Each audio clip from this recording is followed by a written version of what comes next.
हे ज्ञेय सब संसार पर निज रूप उसमें मूल है। उसको अगर जाना नहीं सब जानकारी धूल है। हूँ आत्मा गुण ज्ञान वाला, हूँ अजर मैं हूँ अमर। इंद्रिय अगोचर रूप हूँ यह जानते वे धन्य नर। इंद्रिय अगोचर रूप हूँ यह जानते वे धन्य नर। श्रद्धालु जिज्ञासु श्रोताओं, अव्रत से व्रत में आने के लिए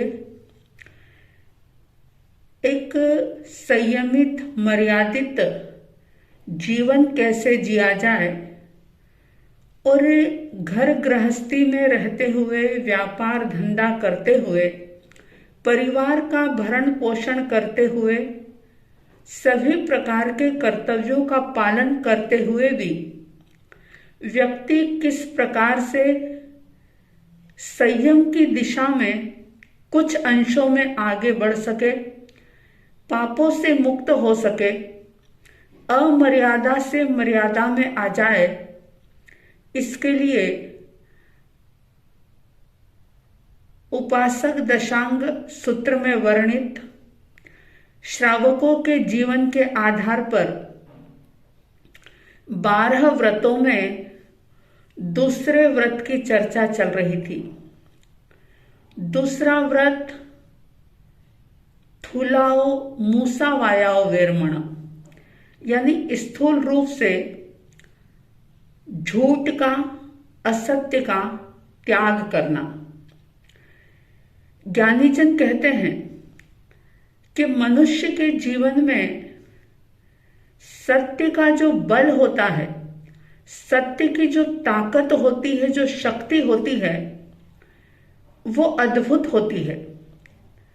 सभी बल में सत्य का बल बहुत ही बड़ा होता है और जिस व्यक्ति में सत्य के प्रति निष्ठा पैदा हो जाती है, यानी जिसके जीवन में सत्य का बल आ जाता है, वो व्यक्ति भय से रहित हो जाता है, निर्भय हो जाता है। अगर किसी के जीवन में कोई दोष है, कोई दुर्गुण है, कोई कमी है, खामी है, लेकिन अगर उसमें सत्य के प्रति निष्ठा है, तो वो उन दुर्गुणों को बहुत जल्दी छोड़ सकता है। क्योंकि झूठ का बल जो होता है, दिखने में ऐसा लगता है कि झूठ हमेशा जीतता है, ऐसा वास्तव में होता नहीं। लेकिन ऐसा कई बार व्यक्ति को भ्रम होता है कि सत्य परेशान होता है और झूठ जो है वो हमेशा जीतता हुआ, विजयी होता हुआ नजर आता है। लेकिन ज्ञानी कहते हैं कि झूठ में कोई शक्ति नहीं होती, झूठ में कोई ताकत नहीं होती, झूठ बहुत दुर्बल होता है, निर्बल होता है। इसलिए झूठ का आश्रय जो लोग लेते हैं, उनके जीवन में निर्भयता नहीं होती। जो असत्य के मार्ग पर चलते हैं, झूठ का सहारा लेकर के जीते हैं, वे हमेशा ही चिंतित रहते हैं, परेशान रहते हैं। कई बार अज्ञानी लोग ये सोचते हैं कि मेरे पास तो पैसे का बहुत बड़ा बल है, पैसे की पावर है मेरे पास, और मैं इस पावर से, इस शक्ति से सब कुछ प्राप्त कर सकता हूं।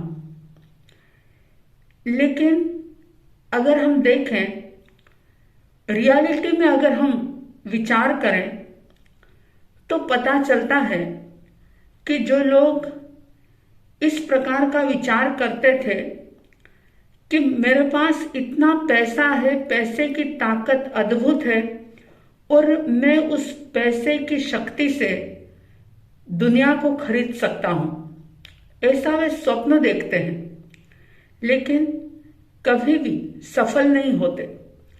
धन के बल में विश्वास रखने वाले लोग असफल होते हुए देखे गए हैं, क्योंकि आप स्वयं सोचिए कि पैसा, सोना, चांदी ये कहां तक टिक सकते हैं। मनुष्य धन के बल पर सोना चांदी खरीद सकता है, लेकिन मृत्यु को नहीं खरीद सकता, संयम को नहीं खरीद सकता।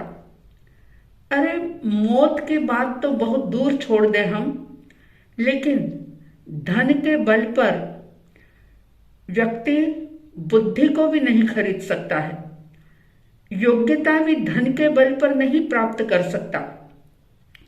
अगर हम इतिहास देखें तो पता चलता है कि जरासंध, रावण, कंस और भी ऐसे कई लोग हुए हैं कि जिनके पास पैसे की, धन की, वैभव की बिल्कुल भी कमी नहीं थी, लेकिन सब कुछ होने के बावजूद भी, यानी कि धन की शक्ति अपरंपार होने के बावजूद भी वे जीवन में जीत नहीं पाए। आखिर उनकी वो धन शक्ति पराजित हो गई। कई लोग घमंड करते हैं कि मेरे पास परिवार का बहुत बड़ा बल है, मेरे भाई भतीजे, मेरा परिवार, जो हम एकजुट रहते हैं और परिवार का मेरे पास बहुत बल है, शक्ति है, ताकत है। लेकिन ज्ञानी कहते हैं कि जब व्यक्ति का भाग्य पलटता है, समय बदलता है, तो परिवार की ताकत ही नहीं, लेकिन लोगों की शक्ति, समाज का बल भी, वो भी बदल जाता है। कोई भी सहायक नहीं हो सकता। और यही बात अगर हम महाभारत के संदर्भ में देखें तो सती द्रौपदी, परिवार का बल, परिजन का बल कितना बड़ा था उनके पास, लेकिन जब बुरा वक्त आया, दुशासन भरी सभा में जब उनकी लाज लूटने पर, उनके सतीत्व के गौरव को नष्ट करने पर उतारू हो जाता है, उस समय बड़े बड़े शक्तिशाली, बलशाली, ताकतवान ऐसे उनके रिश्तेदार कोई भी उनको सहयोग नहीं कर पाए। किसी ने भी द्रौपदी की लाज नहीं बचाई। और ऐसे विकट प्रसंग पर, ऐसे संकट के समय में अगर कोई काम आया तो वो सिर्फ और सिर्फ सत्य का बल काम आया, और सत्य के बल पर ही, उसी के सहारे द्रौपदी का शील सुरक्षित रहा, उनका धर्म सुरक्षित रहा।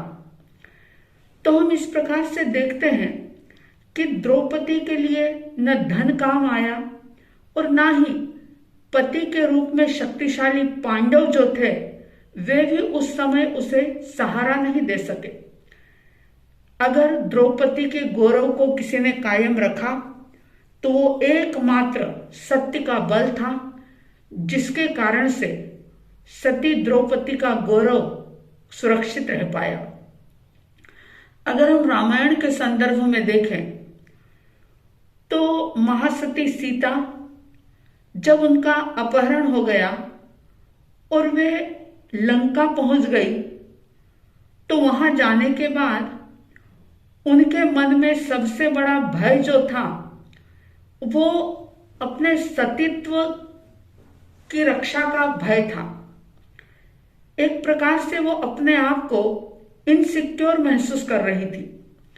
तो आप सोचें कि लंका में जहां पर उनका अपना कोई नहीं था, उस समय में भी न कोई परिवार का बल काम आया, न जनता की शक्ति काम आई, न उनका धन काम आया, न उनके नाते रिश्तेदार कोई सहयोगी बन पाए। एकमात्र उनके पास सत्य का ही बल था, जिसके कारण से उनका शील और उनके सतीत्व की रक्षा हो पाई। कई लोग सोचते हैं कि चाहे हमारे पास पैसा कम हो ज्यादा हो, लेकिन हमारे पास बुद्धि बहुत है, हम बहुत दिमाग वाले लोग हैं और बुद्धि का बल हमें हर तरह से सहयोग करता है। लेकिन ज्ञानीजन कहते हैं कि अगर मनुष्य के जीवन में सत्य की शक्ति ना हो, सत्य का बल ना हो और सत्य के बल के बिना अगर उसके पास बुद्धि का बल हो, तो वो मनुष्य को कई बार राक्षस बना देता है। यानी कि बुद्धि भी तभी सहयोग करती है अच्छे कामों में जब सत्य का बल साथ में हो। अब आप देखो, बुद्धि बल पर कई वैज्ञानिकों ने बड़े बड़े आविष्कार किए, अणु बम, परमाणु इत्यादि, एटम बम आदि जो बनाए, वो बनाने वाले बुद्धिमान थे, बुद्धि बल से ही वो ये काम कर पाए। लेकिन उस बुद्धि बल से क्या हुआ? सिर्फ और सिर्फ लोगों की जानें गई, नरसंहार हुए और कोई मनुष्य विपत्ति के समय, संकट के समय में चाहे कितना भी बुद्धि का बल प्रयोग कर ले, अजमा ले, लेकिन अगर विपत्ति से छुटकारा पाना है तो उसके लिए तो सत्य का बल ही काम आएगा। एकमात्र सत्य के बल पर ही वो संकट से, विपत्ति से छूट सकता है, वरना अकेली बुद्धि उसे दुविधाओं से, संकट से पार नहीं ले जा सकती। क्योंकि जहां सत्य का बल होगा वहां दृष्टि सम्यक हो जाएगी, देखने का नजरिया बदल जाएगा। चाहे दृश्य वही रहेंगे, दृष्टा भी वही रहेगा, लेकिन दृष्टि के अंदर परिवर्तन आ जाएगा।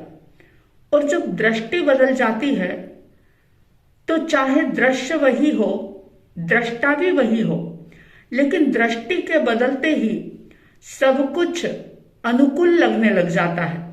यानी कोई भी परिस्थिति, चाहे वो सुखद हो या दुखद हो, व्यक्ति को पीड़ित नहीं कर पाती, परेशान नहीं कर पाती। इसलिए ज्ञानीजन कहते हैं कि सत्य का बल अपने आप में अद्भुत होता है, बहुत ही बड़ा होता है। सत्य के बल को कभी भी कम मत आंकना और ये मत सोचना कि दुनिया आज जो है झूठ के आधार पर चलती है। नहीं, ऐसा नहीं है। अगर आप बहुत गहराई से देखें तो सत्य के आधार पर दुनिया चलती है। आप देखेंगे कि समझ लीजिए आपको कहीं जाना है, आप ऑटो पकड़ते हैं या कोई कैब बुक करते हैं। अगर आप अपना डेस्टिनेशन सही नहीं बताएंगे तो क्या आप सही जगह पर जहां आप जाना चाहते हैं, क्या आप पहुंच पाएंगे? वहां पर भी आपको सत्य का सहारा लेना पड़ता है। समझ लीजिए आपको कोई बीमारी हो गई, आपके शरीर में कोई रोग हो गया, पीड़ा हो रही है, और आप डॉक्टर के पास दिखाने के लिए गए।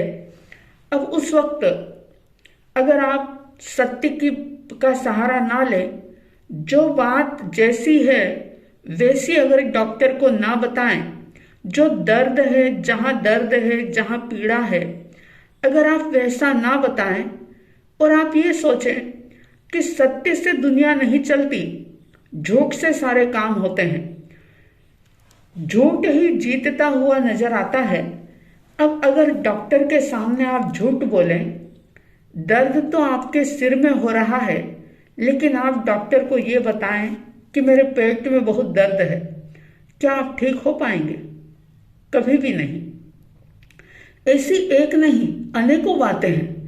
आप ऑफिस से या अपनी दुकान से काम करके घर आए और घर आने पर अगर आपकी पत्नी, आपकी माता, आपकी बहन आपसे पूछे कि आप भोजन करना है, थाली लगा दें, भोजन परोस दें, और उस वक्त आपको भूख तो लगी है, लेकिन आप अगर झूठ का सहारा लें कि नहीं मुझे भूख नहीं लगी, तो क्या आपको भोजन मिलेगा? ऐसी एक नहीं अनेक बातें हैं कि आपका व्यवहार भी सत्य के बिना नहीं चलता। और सत्य का बल जो है, ताकत जो लोग अनुभव करते हैं उन्हीं को पता होता है। जो बेहोशी में जीवन जीते हैं वे तो प्रवाह में बहते रहते हैं, वे अपने आप को भी नहीं जान पाते कि मैं क्या कर रहा हूं, मैं क्यों कर रहा हूं। बस वे एक अनजाने प्रवाह के अंदर बहते रहते हैं। लेकिन जिनके जीवन में थोड़ी सी जागरूकता आती है और जो प्रयोग करते हैं वे समझ पाते हैं कि सचमुच सत्य का चमत्कार, सत्य का बल बुद्धि बल से, धन बल से, जन बल से, परिवार के बल से भी बहुत बड़ा होता है। आपने सुना होगा, मैंने एक बार एक जगह पढ़ा था कि महात्मा गांधी, जिनके जीवन की एक बहुत ही महत्वपूर्ण घटना थी कि वे जब वकालत की प्रैक्टिस करने के लिए अफ्रीका में गए थे, तो महात्मा गांधी की सोच कुछ अलग थी। वे मुकदमा जो सही होता, सच्चा होता था, उसी को अपने हाथ में लेते थे। यानी कि वकालत में भी वे सत्य को स्थान देना चाहते थे। और उनके भीतर में एक बात पूरी तरह से रम गई थी, जम गई थी कि सत्य के सहारे जो है वो जीवन की सारी प्रवृत्तियां अगर व्यक्ति चलाता है तो उसके जीवन में कहीं पर भी कठिनाई नहीं आती। और सत्य के कारण से पहाड़ के समान दिखाई जो घटनाएं, विपत्ति दिखती है, वो राई के समान बन जाती है। अगर कोई अशुभ कर्म के उदय से कोई कष्ट जीवन में आ जाए, कोई मुसीबत आ जाए, उस समय में अगर सत्य का बल है तो वो घटना जो है, वो विपत्ति, वो संकट, वो बाधा, वो चाहे कितनी भी बड़ी क्यों ना हो, लेकिन वो बिल्कुल राई की तरह दिखती है, तुरंत खत्म हो जाती है सत्य के बल से। तो क्या होता है कि अफ्रीका में एक बोहरा परिवार था, तो उनकी फर्म में टैक्स चोरी से व्यवसाय होता था। और जब वहां की सरकार को पता चला तो उन्होंने उन बोहरा जी के ऊपर मुकदमा चलाया। अब संयोग ऐसा बना कि उस बोहरा ने अपने बचाव के लिए महात्मा गांधी को वकील बनाया और मुकदमे के खिलाफ पैरवी करवाई। तो गांधी जी ने पहले तो उस केस को अपने हाथ में लिया, लेकिन जैसे उनको ये पता चला कि सरकार के द्वारा इस मेरे मुवक्किल पर जो अभियोग है वो सत्य है, तो उन्होंने क्या किया कि अपने मुवक्किल की, आजकल अगर आज की परिस्थिति होती तो आप समझ सकते हैं कि क्या होता, लेकिन गांधी जी ने ये क्या किया कि अपने मुवक्किल के अपराध को छिपाने और उस पर लिपापोती करने की बजाय अपराध को स्वीकार करना उन्होंने हितकारी समझा और अपने मुवक्किल के बचाव करने के बजाय उन्होंने ये वहां पर स्वीकार कर लिया कि हाँ, इन्होंने टैक्स चोरी की है। दूसरे वकीलों ने जब सुना तो वे गांधी जी की ओर देखते हैं और उनको एक तरफ ले जाकर के समझाते हैं कि अरे तुम ये क्या कर रहे हो, अपने मुवक्किल को संकट से निकालने के बजाय तुम और ज्यादा मुसीबत में इनको फंसाने की कोशिश कर रहे हो। क्या तुम्हें इसलिए इन्होंने वकील बनाया है? गांधी जी ने कहा कि चाहे कुछ भी हो, मेरा जो विश्वास है, मेरी निष्ठा जो है, मेरी श्रद्धा सत्य पर है और वो बिल्कुल अटल है। और उन्होंने एक बात और कही कि मेरा ये भी विश्वास है कि सत्य का प्रभाव सरकार पर भी निश्चित रूप से पड़ेगा, क्योंकि गांधी जी अपने जीवन में सत्य के चमत्कार बहुत देख चुके थे। तो गांधी जी के इस सत्य कथन का अंग्रेज न्यायाधीश पर बहुत जबरदस्त प्रभाव पड़ता है और उन्होंने गांधी जी से पूछा कि क्या तुम्हारा मुवक्किल अपने अपराध को अदालत में स्वीकार कर सकता है? तो गांधी जी ने कहा कि हाँ, मैं उन्हें इसके लिए तैयार करने की कोशिश करूंगा। अब गांधी जी ने अपना कार्य शुरू किया, अपने उस मुवक्किल बोहरा जी को समझाया और कहा कि मैं बचाव करता तुम्हारा, लेकिन जब टैक्स चोरी की बात सच्ची है, सत्य है ये, तो फिर मैं उसका कैसे बचाव करूं? ये अपराध है और ये साबित भी हो चुका है। इसलिए आप ऐसा करें कि निसंकोच होकर के अपना अपराध अदालत में, कोर्ट में, जज के सामने स्वीकार कर लें। और आज तक जो आपने टैक्स की चोरी की, उसकी पूरी एक लिस्ट बना करके जज के सामने पेश कर दें। वो बोहरा जी जो थे, पहले तो बहुत हिचकिचाए, स्वाभाविक था, बहुत आनाकानी की, टालम टोल किया, लेकिन जब उन्हें गांधी जी ने बहुत समझाया, क्योंकि गांधी जी के अंदर भी स्वयं में सत्य का बल था और इसीलिए उनकी बात का प्रभाव पड़ता है। जब वो बार बार उस बोहरा जी को समझाते हैं और कहते हैं कि अपराध स्वीकार कर लेने से और जो बात जैसी हुई है वैसी बता देने से सरकार दंड माफ भी कर सकती है, या फिर ऐसा भी हो सकता है कि छोटी सी कोई सजा देकर के तुम्हें छोड़ सकती है, यानी छोटी सजा भोग करके तुम छूट सकते हो। अब बोहरा जी भी गांधी जी की बात को सुनते हैं, सोचते हैं, समझते हैं और उन्होंने गांधी जी की बात को मानते हुए जो भी टैक्स चोरी की थी उसकी पूरी एक लिस्ट बनाई और जज के सामने पेश कर दी और स्वयं अपने अपराध को उन्होंने स्वीकार कर लिया। जज ने उन्हें बहुत ज्यादा कठोर सजा नहीं दी और सिर्फ टैक्स चोरी की, जो उन्होंने टैक्स चोरी की थी, उस राशि से दुगनी धनराशि भर देने का दंड दिया और साथ में एक हिदायत दी कि भविष्य में कभी भी ऐसी गलती मत करना।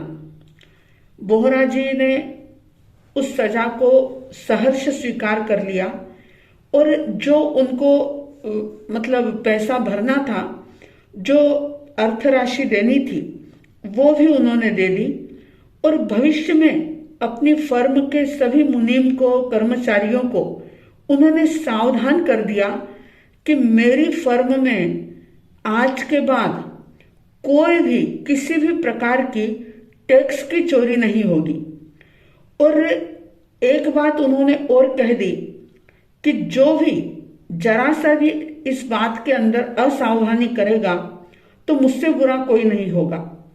और इसके साथ साथ उन्होंने जो कर चोरी का सारा विवरण था वो एक बहुत बड़े कागज पर लिखवा करके उसे शीशे में मड़वा लिया और अपनी फर्म में उसको टांग दिया, ताकि हर कर्मचारी, हर सर्वेंट, हर काम करने वाला व्यक्ति उसे देखता रहे और सजग होता रहे, सावधान होता रहे।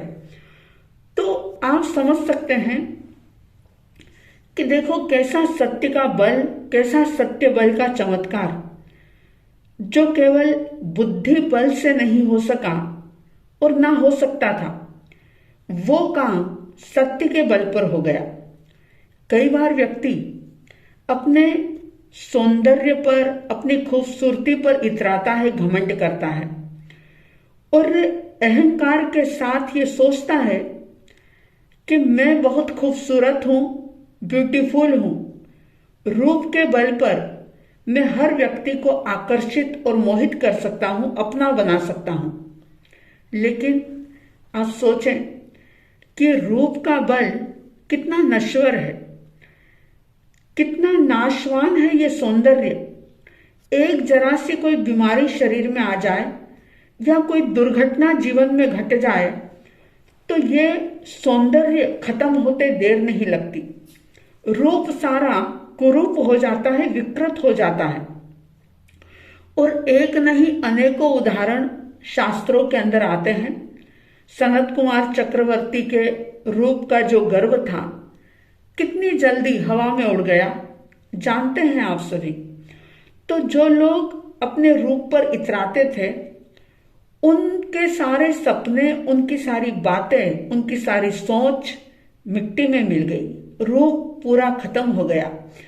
तो मतलब ये कि रूप का बल भी स्थायी नहीं है। तो सत्य का बल जो है वही प्रामाणिक है, स्थायी है, हमेशा रहने वाला है। इसलिए जीवन में सत्य को स्थान दें और सत्य को समझ करके इसे स्वीकार करने की कोशिश करें। क्योंकि उपासक दशांग सूत्र के अंदर जिन श्रावकों का वर्णन आया, उन्होंने अहिंसा, सत्य, अचौर्य, ब्रह्मचर्य, अपरिग्रह इनको पूरे दिल से अपनाया था। कामदेव श्रावक का नाम आपने सुना होगा, जिनका वर्णन उपासक दशांग सूत्र के अंदर आता है। वे सत्यवली श्रावक थे और उनकी परीक्षा लेने के लिए देवता आते हैं, साधारण इंसान नहीं। लेकिन देवता आए और उन्होंने अपनी पूरी शक्ति लगा ली। आप सोचिए कि मनुष्य के शक्ति के सामने देवता की शक्ति कितनी भारी होती है। लेकिन देवता ने अपनी सारी शक्ति आजमा ली, मगर कामदेव जो थे श्रावक, वे अपने सत्य के बल पर डटे रहे। जरा सा भी अपने सत्य से वो विचलित नहीं हुए। उन्होंने किसी दूसरी शक्ति का सहारा नहीं लिया, आश्रय नहीं लिया। सिर्फ सत्य से उपार्जित आत्मबल उनका जो था, उसी के कारण से जो परीक्षा करने देव आया था, उस देव की शक्ति सारी की सारी परास्त हो जाती है, हार जाती है और एक सत्यबली श्रावक की शक्ति जीत जाती है। तो आप सबके भीतर में सत्य के प्रति एक आस्था और निष्ठा का भाव पैदा हो।